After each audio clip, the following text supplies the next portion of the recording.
Bright Tuty. Every student matters. Hello guys, welcome back to our class again. So today we have chapter 14 for our lesson, and this chapter is called Partition through Oral Sources. So partition here means the event of 1947 in Indian history where India received independence, and during that event what happened? India was partitioned between two nations, India and Pakistan.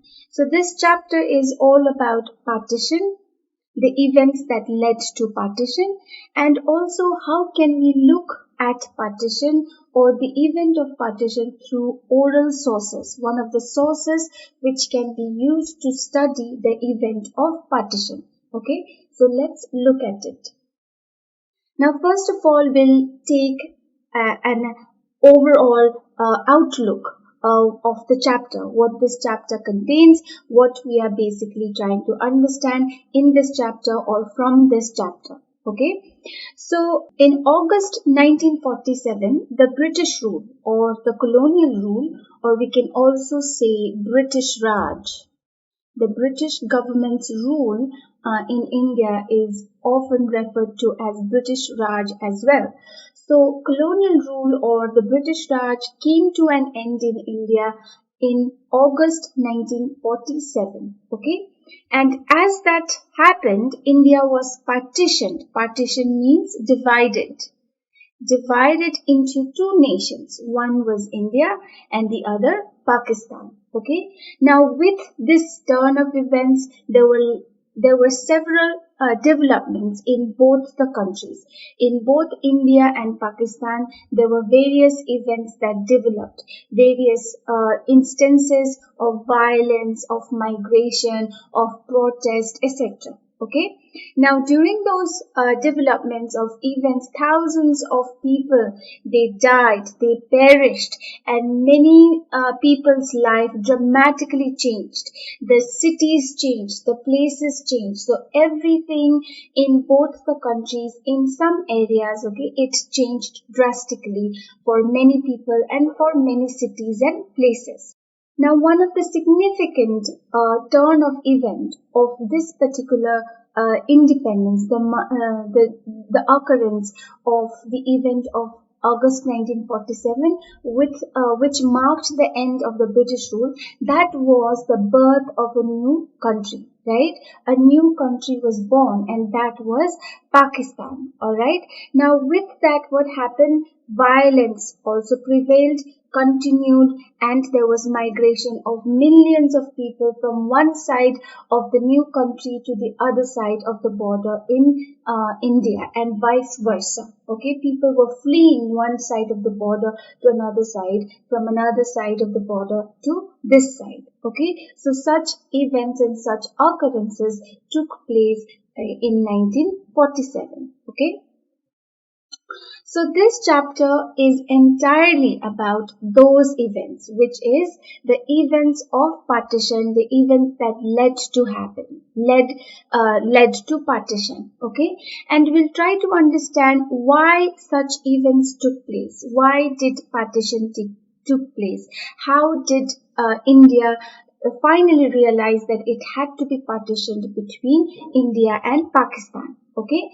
Now, along with that, another interesting aspect that we are going to look at in this chapter is we'll look at the event of partition.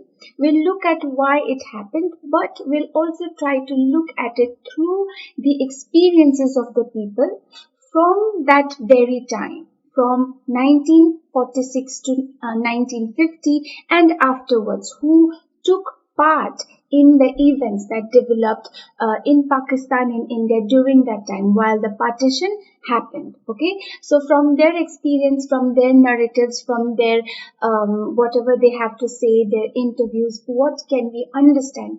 How well can we understand partition, or how differently can we understand partition? Okay, now experiences of people, interviews of people who have experienced, who have participated directly or indirectly, having been present when an event take place, those experiences play an important role. Okay, those experiences, they are called oral sources of the history. Okay, so with that, with what the people have to tell about the event, say for example partition that we are talking about, we can reconstruct the history, we can re-understand the history of partition, we can understand, analyze, examine better, study better how the partition happened, why it happened, what were the causes, etc., etc.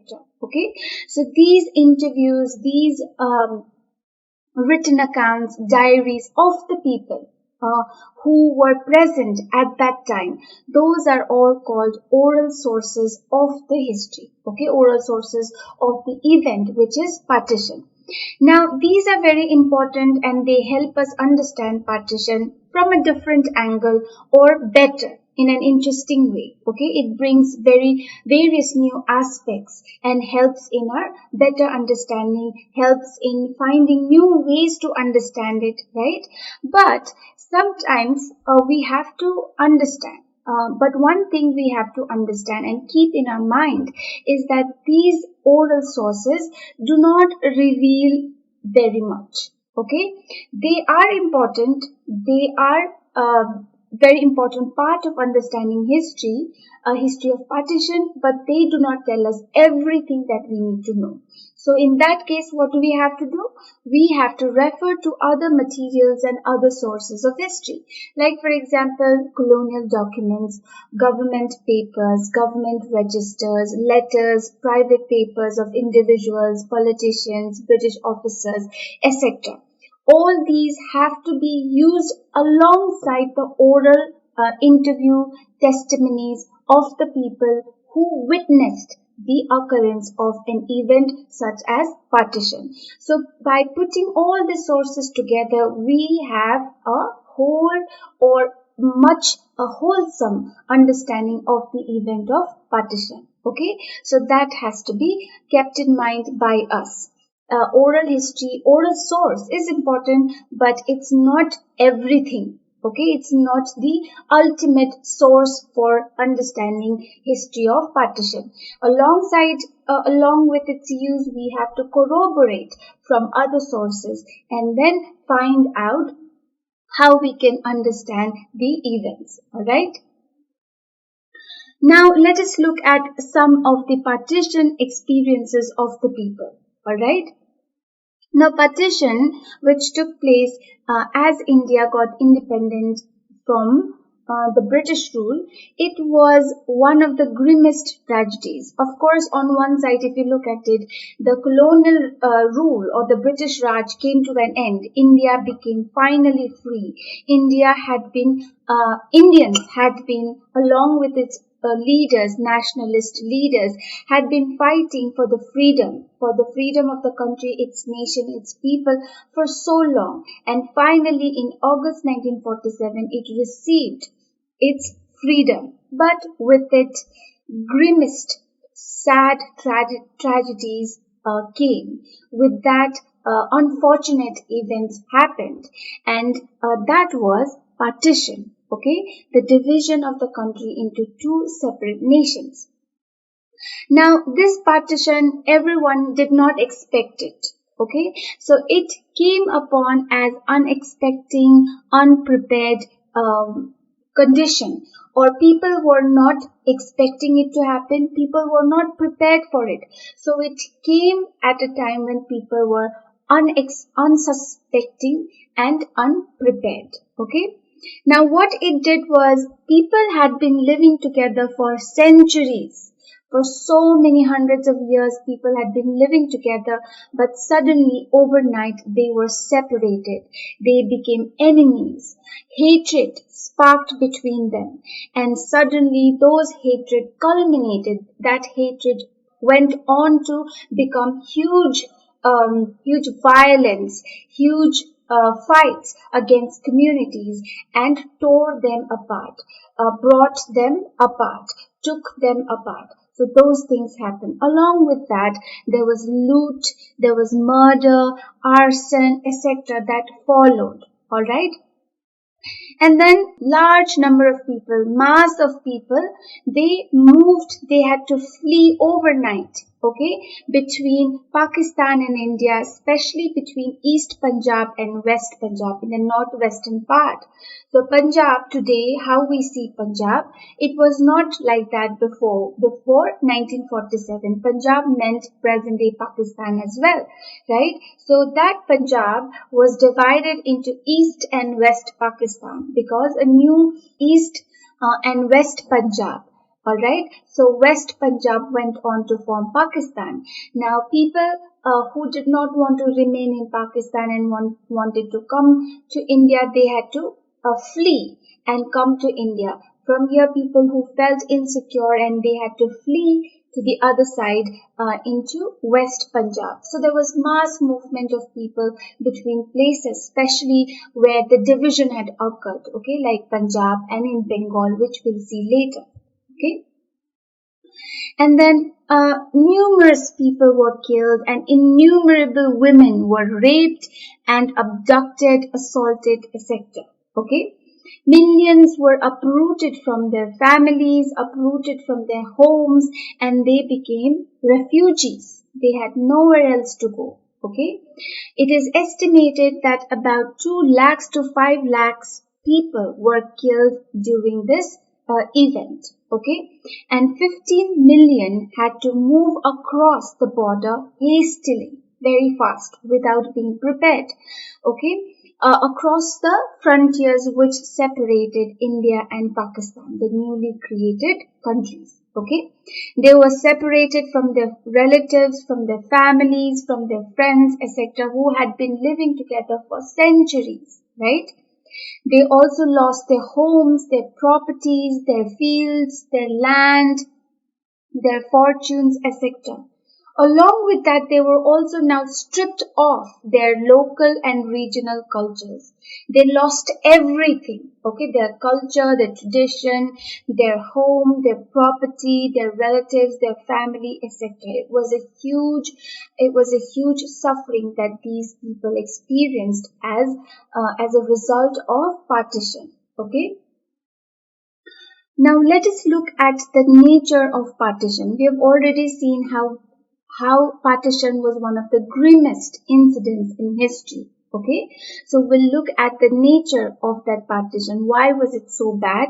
And if it was so bad, can it be called a Holocaust? Okay, now some scholars and some historians, they call the event of partition as a Holocaust. Okay, now why they call it a Holocaust? Holocaust, by calling it a Holocaust, it has a huge significance, right?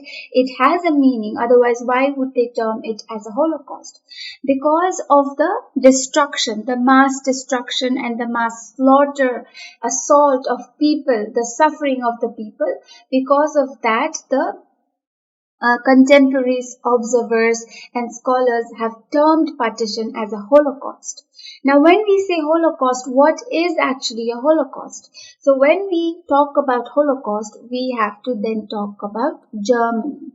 The first thing that should come to our mind is Germany, because Germany, when it was under the leadership of Hitler, Hitler's supporters, they were called Nazis. Okay, they massacred millions of people and destroyed property before and during the Second World War or World War II.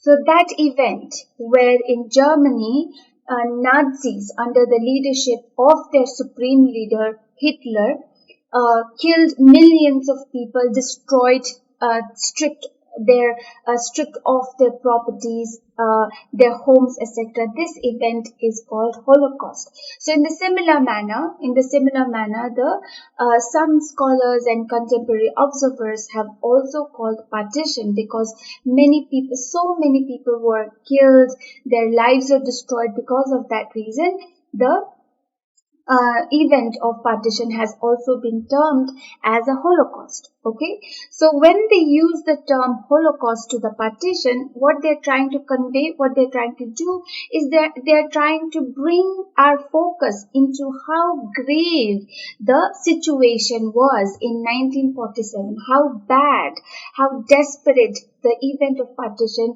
was, like what were how grave the causes were, its impact was. So that is what is brought to the focus by terming it as a Holocaust. Okay. But there are other scholars, other historians who do not term it as a Holocaust.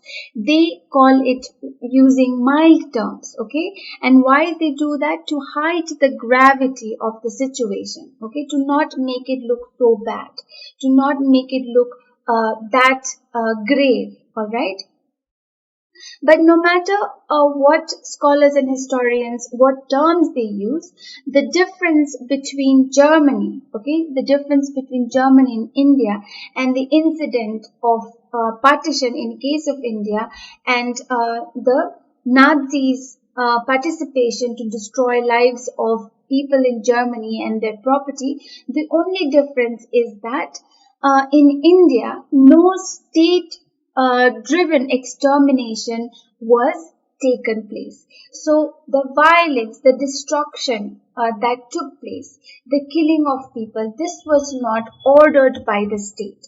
The government of India did not order the people to kill the people, abduct the women, rape the women, loot the houses, destroy the houses of certain communities. That was not ordered by the government. Okay, the people and their groups and certain groups of people, communities, they did it themselves. Okay, without the government's order, without the government's suggestion. Okay, or recommendation. But in case of Germany, the Nazis killed the lives of the Nazis killed many people and destroyed their houses with the order of the government or Hitler. Okay, so that's the only difference between the two. Now, what we have to understand when we are trying to understand the event of partition and the grave and the unfortunate developments of events that took place, especially in the border areas of India and Pakistan, in Punjab as well as in Bengal. We have to understand that hatred between communities, okay, hatred or hostility between communities, and which communities? The Hindus and the Muslims. These communities became very, very important. Okay, so let us now try to see what caused this hostility or hatred among the two communities, alright, of India and Pakistan. Now, of course, hatred and hostility was the product of partition. Because of the partition, now people from one side of the border began to hate the other side of the border and vice versa. Okay, and some began to believe that the loyalties of Indian Muslims lie with Pakistan. Now some began to say that the Muslims in India, they are loyal not to India but to Pakistan. Okay, because that's where their loyalty rests. Okay, so those kind of beliefs started to circulate. And the belief, the idea that Muslims were cruel, bigoted, unclean, descendants of Muslim invaders were pretty common. Okay, it was quite common. And Hindus were kind, liberal, pure children of the invaded. These were the distinctions that were present in India during that time. Okay, some believed that people in India had already started to develop the idea that Muslims were bad, they were cruel, they were descendants of Muslim invaders who killed the Hindus, and Hindus were compared to the Muslims kind, liberal, they were pure children of the people who invaded India. Alright, so these kind of ideas were being circulated. Now it was not only in India that these ideas were being circulated. Similar stereotypes or similar notions about Muslims and Hindus were present even in Pakistan. Okay, so people in Pakistan believed that Muslims were fair to look, okay, brave, monotheists and meat eaters. But the Hindus were dark, coward, polytheists and vegetarian, okay, monotheists. So you can see in both the countries, newly emerged countries, same amount of hate, same kind of hate towards each other between Hindu and Muslims existed. Okay, both hated each other, and these ideas were being circulated. Okay. Now, some of these ideas, some of these stereotypes about Muslims and Hindus, they were present even before the partition. Now, these ideas, these stereotypes which the Hindus developed of the Muslims developed of the Hindus, these were not only produced at the time of the partition, but they were present long before the partition. Okay? And it is believed that these stereotypes and these ideas of Hindus and Muslims, okay, of each other, they were strengthened because of what happened in 1947, okay. Now this is what some people believe, alright. Now this kind of ideas, this kind of belief is rejected by the historians, okay. They say this is not true. Okay, this is not the correct explanation of the nature of partition, alright. They say that it is not correct to put the partition in this manner, okay, by looking at how stereotypes and ideas were developing among Hindus and Muslims across the border against each other, okay. But historians also say that voices of hatred, okay, the sentiments of hatred and hostility remained alive between the communities in Pakistan and India, but this is not to say that that hatred led to, or that hatred was the main component or the main cause behind the partition. Okay, partition created memories among the people. It was one of the event which has etched into the memories of the people, and those memories are of hatreds, of hostility, of stereotypes.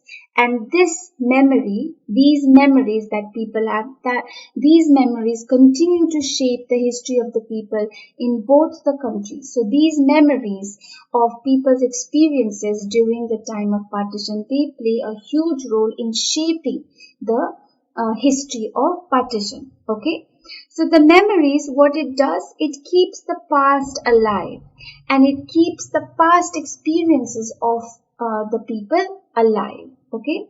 And these also the memories, because people remember how they had to suffer, how the Muslims treated them, how the Hindus treated them, how the hatred developed. So all these memories, they also deepen the divide between the two communities, deepen the gulf between the two communities, the Hindu and the Muslim communities.